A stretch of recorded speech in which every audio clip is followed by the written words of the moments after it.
Fala, meus amigos! Fala, minhas amigas! Sejam muito bem-vindos e muito bem-vindas a mais um vídeo aqui do canal do Imagenscast.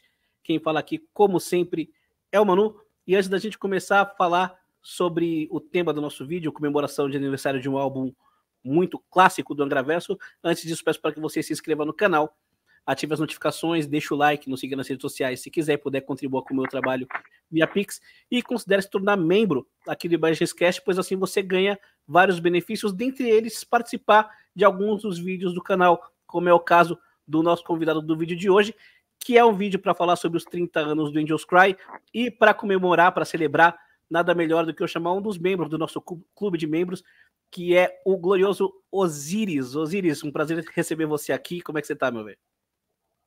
É um prazer estar participando do primeiro vídeo no canal. Me tornei membro não faz muito tempo, mas já acompanho imagens desde a época da saudosa página do Facebook, lá no início, que é aquelas montagenzinhas bem toscas, mas que já eram muito umas sacadas geniais. E estou muito feliz de poder fazer parte dessa família apaixonada por metal e por Angra, claro, né? Com certeza. Antes de tudo, você também toca, canta, tem banda? Divulga aí o teu jabá. Eu sou vocalista, canto desde os meus 14 anos, então já são 20 anos desde que eu comecei a cantar e técnica vocal. E essa live é muito especial para mim, porque eu diria que grande parte da minha essência como artista, como cantor, eu devo ao Angra, porque foi já abrido um pouco, porque não faz parte da minha história, eu não posso esperar falar isso. Quando um primo meu me apresentou heavy metal, me apresentou Iron Maiden, Metallica, Guns N' Roses, Tequila Baby, e eu comecei a gostar, assim, gostar muito e tal, e Iron Maiden logo se tornou a minha preferida no início, assim. Meu primeiro disco que eu comprei foi o Power Slave, eu via todo dia aquele disco, mas eu era só um ouvinte, que gostava muito e balbuciava letras que eu não entendia, de brincadeira, mas quando eu comprei os dois CDs do Angra, inclusive foi engraçado, porque eu comprei exatamente o Angels Cry e o Rebirth, juntos, que eu cheguei na loja, eu queria comprar alguma coisa de heavy metal, eu gostei muito das duas capas, e gostei do nome da banda Angra, e levei, achando que era uma banda gringa. Para minha surpresa, depois foi descobrir que era uma banda brasileira. O primeiro que eu ouvi, e foi justamente o primeiro que eu ouvi, foi o Angels Cry, e aquela música, aquela entrada instrumental clássica aí, Carry On, eu digo que daquele momento a minha vida nunca mais seria a mesma, sabe? Mas isso vamos deixar depois o resto da história quando for dar minhas considerações.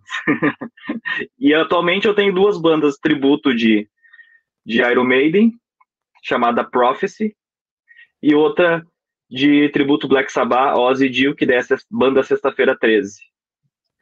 E tenho um sonho há 15 anos de ter um projeto do estilo Xamangra ou Angraverso, ou alguma coisa do tipo, que eu espero em breve poder realizar. Muito massa, muito massa. Então fiquem atentos aí, ó, tá aí o arroba do Osiris no Instagram, acompanhem ele lá, porque assim que ele tiver novidades sobre esse projeto dele, com certeza ele vai nos atualizar. Bom, indo direto ao ponto, Angels Cry, 30 anos. Cara, vamos começar fazendo considerações a respeito do disco, e é um disco que marcou época no heavy metal nacional, tá?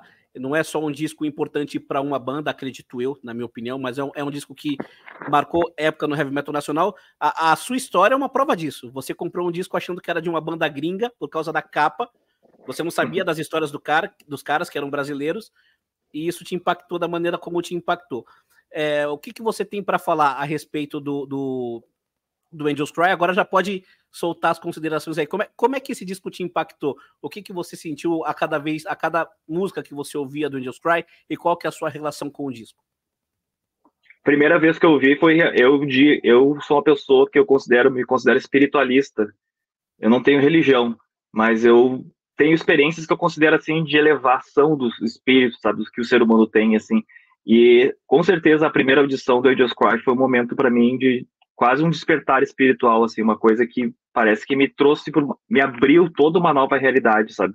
Porque a partir dali, quando começou a tocar Carry On, parece que alguma chama, assim, dentro do meu espírito se acendeu. Aquilo ali foi diferente de tudo que eu tinha ouvido. Isso que eu já era fanzaço de Iron Maiden, Power Slave, mas nem o Power Slave me impactou tanto.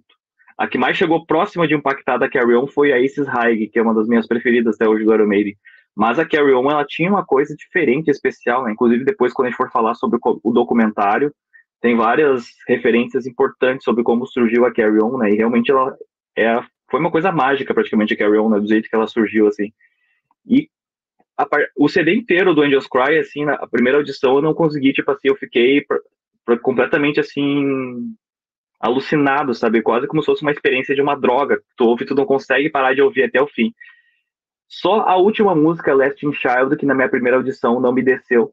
Porque eu era jovem, não tinha tanta maturidade musical, né? Não era músico nem nada. Mas eu achei, digamos assim, diferente, interessante, porque o CD todo vinha numa pegada. A primeira surpresa é o cover da Kate Bush, que eu nem sabia que era um cover. Na época eu nem conhecia a Kate Bush. E quando chega na Lesson Child também é outro impacto, porque tu vê assim, uma coisa bem diferente do que a gente está acostumado a ver dentro do metal, assim, pelo menos do que eu tinha conhecimento na época. Eu também lembro da primeira vez que eu escutei o disco, e eu já tinha visto um show do Angra, e já tinha escutado algumas das músicas do Angels Cry ao vivo, e depois eu já tinha escutado o Holy Live. Então eu já conhecia músicas como Carry On e tudo mais. Mas a experiência de ouvir o Angels Cry pela primeira vez foi um negócio muito absurdo, assim. Eu tinha certeza de que não existia vocalista como o André Matos no mundo todo, e não existia mesmo, para ser sincero. O André Matos era um cara único, não só pelas notas que ele alcançava, mas também pela interpretação dele, né? Um negócio... aí sim. Camiseta do box Exatamente. do maestro do rock. Exatamente. Esse cara aqui é uma lenda, é o Fred Mercury brasileiro, não tem, sabe? Não tem... Quem disse isso numa entrevista que me concedeu foi o Alírio Neto. Ele falou que o André é o Fred Mercury brasileiro, e eu concordo, cara, assim, é válida essa referência. A interpretação do André é um negócio muito, muito, muito espetacular. Era algo que, para mim, musicalmente, estava muito à frente de tudo que eu tinha escutado, saca? Até porque reunia muitas referências, música brasileira, música erudita, rock progressivo, de uma forma muito única e com muita competência. Então, na hora, assim, virou a melhor banda do mundo para mim, os caras incomparáveis, não tinha banda como eles. Então, é um vício, né? Vira um vício, né? Quando tu ouve Angra pela primeira vez, foi transcendental. Isso, transcendental é a palavra. É um negócio absurdo. E aí, eu vou entrar no segundo tópico já desse vídeo especial, que é, tudo bem, maravilhoso disco, eu concordo com todos os elogios que você teceu ao disco, mas é um disco que já tem 30 anos. É um disco que foi lançado em 1993. Então a pergunta é, o Angels Cry envelheceu bem? Quais aspectos, se sim, não, quais aspectos não envelheceram bem? Eu vou deixar você começar respondendo essa pergunta, porque eu tenho algumas considerações a fazer sobre isso. Hoje, para me preparar para gravar esse vídeo aqui contigo, fiz uma nova audição bem atenta do disco, para ver como é que eu, hoje em dia, com a maturidade, experiência musical que eu tenho, como é que ele soa para mim, sabe? E é muito doido, porque apesar de talvez alguns detalhes da produção, algumas coisas assim que eu percebo que às vezes a bateria ela foi gravada, parece que no documentário a gente percebe que, como foi o baterista convidado que não entendia a essência da banda, daquela coisa da brasilidade, né? Às vezes a bateria parece que não casa com a proposta da banda. Em alguns momentos, assim, hoje em dia eu consigo perceber, parece como se fosse pequenos desencontros, sabe? Desincronias. Mas tirando essa pequena estranheza, em poucos momentos, para mim, tanto as composições como a própria gravação e a mixagem, ainda hoje em dia, ela tem uma qualidade superior a muita coisa que a gente vê por aí. As composições, elas são criativas, fazem esse mix do Angra, né? Do power, do melódico, com elementos progressivos e a brasilidade, né? E depois, vendo o documentário, também percebeu que esse disco deveria ter tido muito mais brasilidade do que ele teve, mas por causa da natureza dos produtores que estavam contratando um disco, eu quero um disco para o mercado japonês, e o mercado japonês está querendo esse metal alemão aqui, o speed, bateria reta, aquela coisa toda. Então eles cortaram muitas ideias que o Rafael já tinha na época, muito loucas de brasilidade, assim, de baião, de ritmos. Então o disco, hoje a gente nunca vai saber como é que seria a gente pode tentar imaginar uma fusão entre o Angels Cry com um pouco mais de elementos Holy Land, Mas a gente nunca vai. Inclusive, seria legal se a banda se reunisse. Vamos gravar o Angels Cry novamente, colocando como a gente queria fazer mais elementos de brasilidade. Mas isso é uma coisa utópica, né? De fã que a gente tem, né? Mas o disco, ele envelheceu bem, hoje em dia, na minha opinião. Ele continua. As músicas continuam na playlist. E essa semana mesmo eu fui no karaokê, cantei Carry On. Que pra mim, Carry On, a letra da Carry On, acho que o Angra, ele quase praticamente inaugurou esse metal de alta ajuda, praticamente, né, com letras profundas, assim, que te fazem refletir, né, e ainda mais essa música de sobre superação, seguir em frente, né, praticamente um metal filosófico, né, e quase pra mim, Carry On é quase como se fosse uma filosofia de vida, sabe, então, por enquanto é isso que eu tenho a dizer. Muito massa. Assim, eu acho que hoje um ouvido mais atento vai notar que o Angels Cry não foi gravado em 2023. Ele soa como um disco da década de 90. Eu concordo com você em relação à bateria. Eu acho que ela soa um pouco mais mecânica do que os outros instrumentos. Soa menos interpretativa, soa menos à vontade, soa mais direta, o que não quer dizer que soe mal, tá? Ela toca direitinho, o Alex é um baita baterista, só que eu acho que ela realmente rola um desencontro ali, assim, ele não tá tão, ele não swinga tanto quanto o resto da banda, ele não parece tão à vontade. Mas fora isso, cara, um vocal como o vocal do André Matos, as notas que o André Matos atinge em Carry On, por exemplo, no ano de 3.500 vão ser impressionantes. Vai ser um negócio impressionante, vai soar impressionante, saca? Os solos do Kiko Loureiro, no ano de 3.500 vai ser um negócio impressionante, saca? O baixo do Mariucci, eu acho que o tempo fez bem ao baixo do Mariucci, porque você fala, cara, em 93 esse maluco tocava isso, ele fazia esses arranjos, em 93, eu acho que o tempo fez bem em alguns aspectos para esse disco. Então, eu acho que a parte ruim do envelhecimento do Angels Cry não prejudica a audição do disco hoje. E a parte boa é um negócio muito bom, cara, porque hoje eu vejo muita gente assim que toca muito bem, que já toca muito tempo, estudou muito, mas não toca o que os caras tocavam em 93. Assim. Eles eram uma banda, era um Dream Team, assim, um negócio impressionante para a época, e o resultado a gente consegue ouvir no disco. Para quem viu o documentário, o Charlie Bauerfeind, ele ficou impressionado com o Kiko, né? O Kiko e o Luiz basicamente salvaram a banda ali na gravação, porque eram os caras que conseguiam gravar. Verdade. E o Charlie ficou impressionado com os dois. Então, eu acho que isso nunca vai envelhecer mal. Caras com essa técnica, o registro deles nunca vai envelhecer mal. Então, é um disco que ainda hoje vale a pena ser escutado. E tenho certeza que alguém que nunca ouviu, sei lá, um moleque de 11 anos que ouve, 11, 12, 13 anos, que ouve o Angels Cry pela primeira vez, vai ser tão impactado quanto eu fui, quando eu escutei lá em 99, 2000. Bom, vamos falar sobre algumas questões da banda. Antes de entrar no documentário, a primeira delas é a pergunta clássica. Seria o Angra uma boy band, Osiris? O que você acha? Você que assistiu ao documentário, e o documentário fala bastante sobre a formação do Angra. Tem um quê de boy band na formação do Angra, sim ou não? Eu já li a biografia sobre André Matos, já vi vários documentários, né? E sempre trouxeram a ideia que eles eram... Alguns ali se conheciam, mas parece que teve um arranjo, tipo assim, vamos reunir aquele pessoal que tá fazendo aquela faculdade, porque são bons músicos, né? Para mim, se foi uma boy band formada, ou se foi um acaso, o evento cósmico que uniu esses gênios, para mim, acho que não é uma coisa que não tem tanta importância, né? Mas a pessoa que reuniu e propôs a ideia, inclusive, acho que até a própria produção para esse primeiro disco, acho que realmente foi acertada, porque a banda chegar assim de cara, já querer fazer uma coisa totalmente diferente do que o mercado estava acostumado, poderia ter sido fatal, né? Podia ter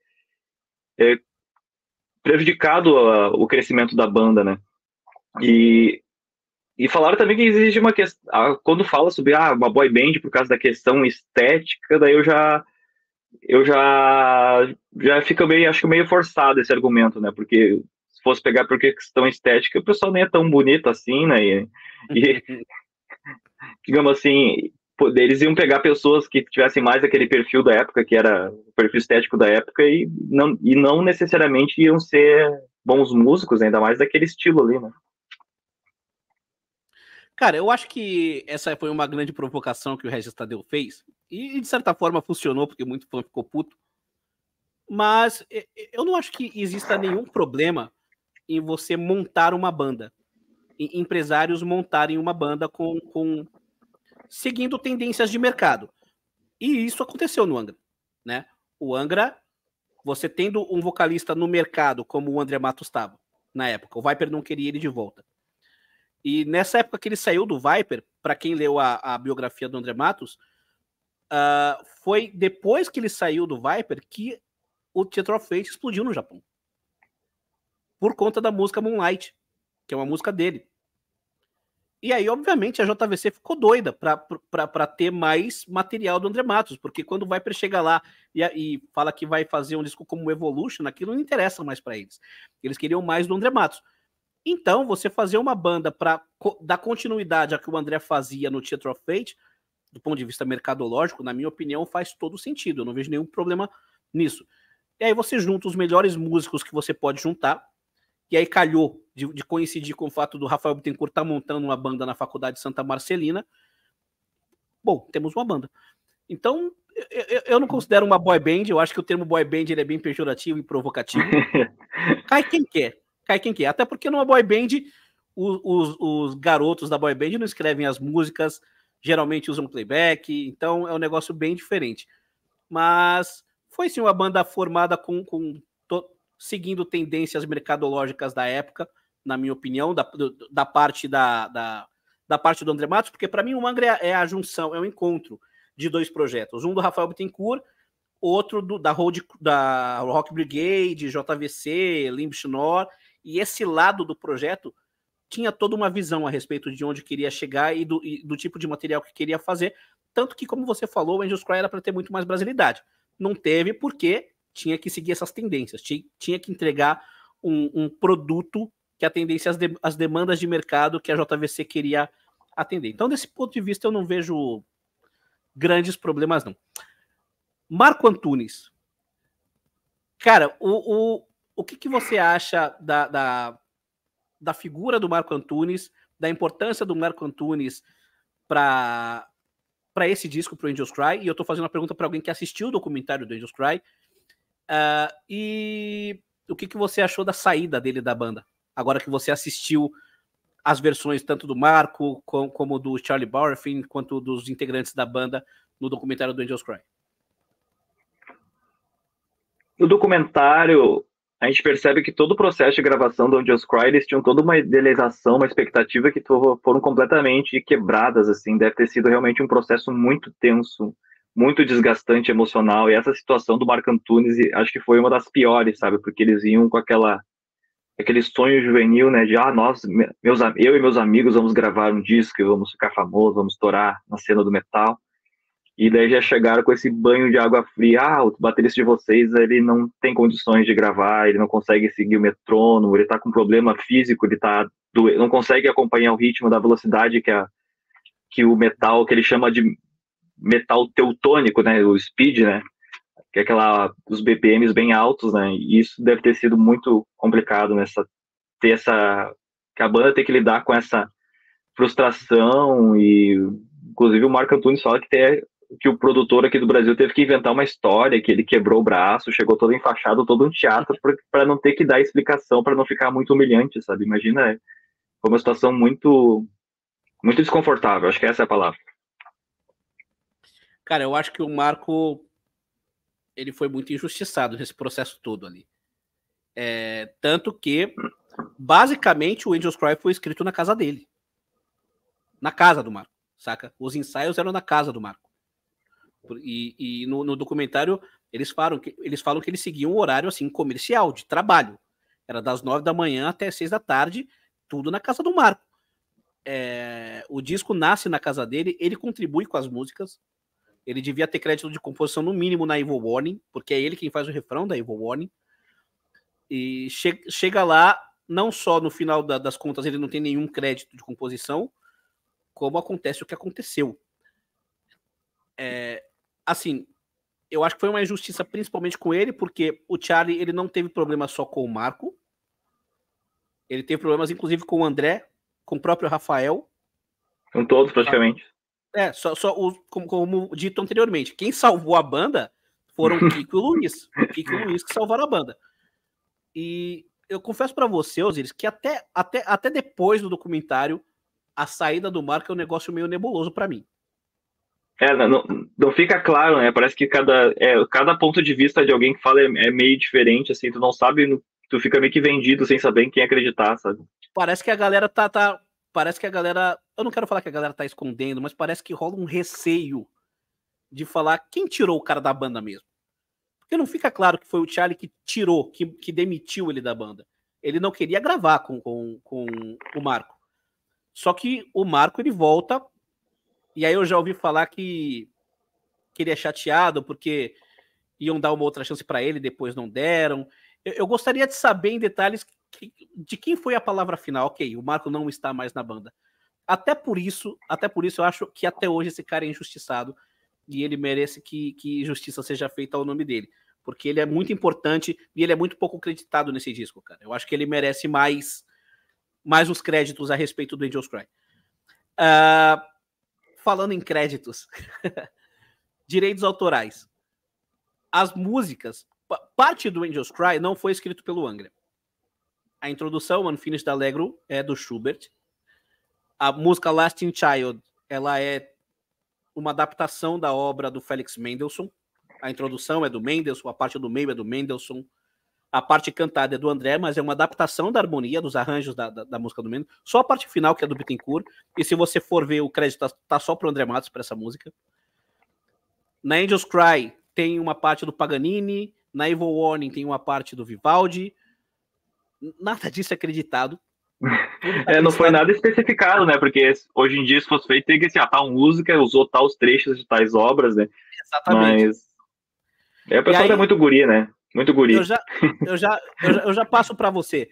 Assim, o fato o que você acha da galera ter favorecido, assim, na caruda mesmo, o André Matos nas composições? Certo, errado, necessário para a época, um mal necessário para a época? Como é que você vê essa questão hoje?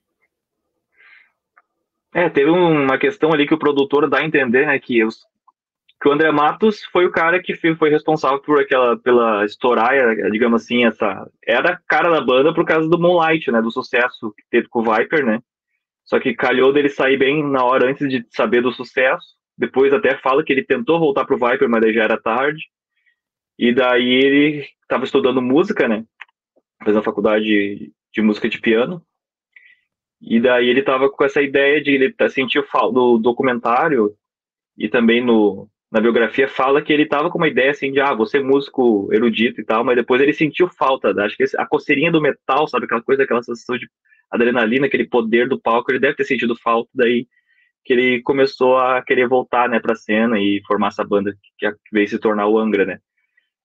Mas essa questão dos créditos, dá pra ver que é bem problemática entre eles ali, né, acho que até hoje ficou mal resolvido essa questão, principalmente desse primeiro disco aí.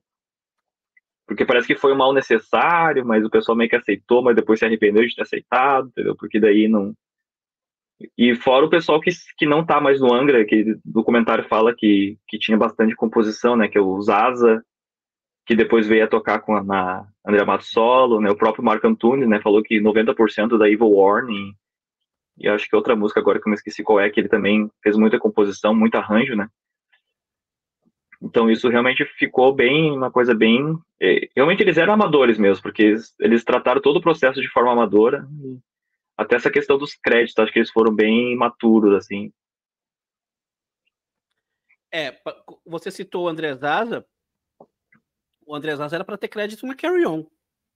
Sim. A parte a parte instrumental que rola antes do último refrão, ela foi o André Zaza quem a compôs. Inclusive tem uma entrevista dele aqui, tem um corte dessa entrevista dele aqui nesse canal falando de onde ele tirou esse riff, né? Que é da música Slip of the Tongue do Whitesnake. E se eu não me engano, foi o Luiz ou foi o próprio Marco quem sugeriu.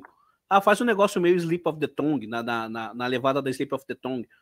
E aí ele fez um riff mais ou menos igual a ela. Então era para ele ter crédito. Cara, eu acho que eu concordo, foi um negócio bem imaturo. Eu não acho que tenha sido um mal necessário. Eu acho que foi imaturidade mesmo.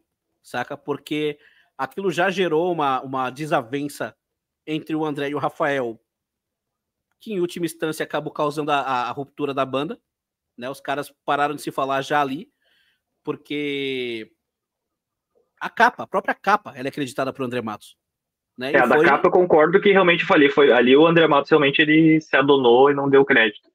Que as músicas colocassem o nome dele na frente para poder chamar a atenção do mercado japonês como uma decisão de produtor, ok, mas ali da capa já deu que dá para ver que também foi uma questão um pouco de um ego meio maturo, assim, de querer, eu que fiz a ideia, eu que fui lá, eu que achei o anjo lá no cemitério que era da minha família, perto do jazigo da minha família e tal. Então parece que ele meio que se apossou, sabe, e depois não deu os créditos devidos ali. Exatamente, cara, até porque a ideia de que fosse um anjo é do Rafael, né? E aí o André vai. Tudo bem, o André foi lá, ele que achou o anjo, enfim, mas achei que foi um pouco de ego do André nessa parte aí. Isso também se estendeu um pouco para as composições, que, claro, teve a decisão da gravadora, mas eu acho que teve. Isso aí é um achismo meu. Eu acho que o André, sei lá, nessa época ele já devia bater o pé com composições. Se eu não me engano, é o próprio Rafael quem fala que se o André soltava um peido na música, ele queria o crédito nela. Né? É verdade. Já as músicas do André... O próprio André admite no documentário, né, que ele tinha uma coisa meio imatura de que ele se preocupava mais em ter o nome dele para dizer, sabe, não, essa música aqui eu fiz, pelo menos alguma coisa eu fiz, então tem que ter meu nome. Ele te fazia questão, sabe, era uma coisa. Talvez também porque ele chegou na banda, ele era, digamos assim, a estrelinha da banda, porque ele já vinha com uma certa fama, já um reconhecimento, e o pessoal ali tava fazendo o seu primeiro trabalho, né? Mas não dá pra. Ali dá pra dizer que realmente foi maturidade, sabe? Certo. Bom, indo pro último tópico desse vídeo especial 30 anos do Angels Cry, eu quero que você fale mais do que eu agora, Osiris, porque eu já fiz uma crítica, uma resenha a respeito do documentário do Angels Cry, antes do documentário ter saído, e ele teve as suas exibições agora no canal do Anderson Bellini, e você assistiu. Eu queria, o tempo é livre aí, para você dar suas considerações sobre os pontos que você achou mais relevantes, dar sua resenha do documentário aí para quem ainda não assistiu. Então, o documentário, infelizmente, pelo que eu entendi, ele não vai ser disponibilizado para ser vendido ou acesso para ninguém, porque o Anderson Bellini deixa bem claro, inclusive, se alguém pirateasse e transmitisse em seu canal, colocasse no YouTube, isso ia bloquear de poder fazer futuros documentários, por exemplo, sobre o Holy Land, que parece que ele já tem ideia, porque a ideia dele é que isso sejam coisas meio que bônus para os membros e tal, para ajudar a financiar o projeto, mas ele acha que se lançasse o documentário alguma coisa separada, iria talvez tirar o foco do documentário maior sobre toda a história do André Matos, né? E isso ele não quer correr esse risco, né? Mas o documentário, ele praticamente foi feito de tudo, parece tudo que poderia ter participado do filme, só que não, para não ficar um filme tão longo, né? Ele foi feito cortes e esses cortes ele pegou, selecionou e montou o documentário, né? Mas tem coisas bem interessantes ali que eu acho que se não colocar no filme, no documentário, eu acho que vai fazer falta, sabe? Principalmente alguns detalhes, por exemplo, sobre a gravação, que eu achei o quanto que o produtor influenciou na voz do André Matos, que agora eu quero focar um pouco mais, como eu sou vocalista, eu quero trazer esse ponto de vista de vocal, né?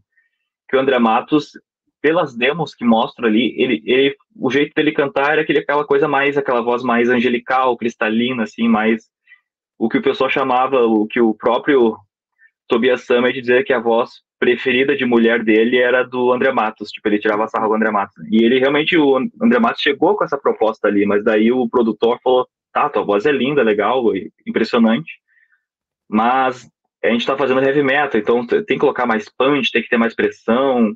Essa música aqui, por exemplo, principalmente a Streets of Tomorrow, que ela tem uma pegada trash, assim, é uma música que se destaca pelo peso, né?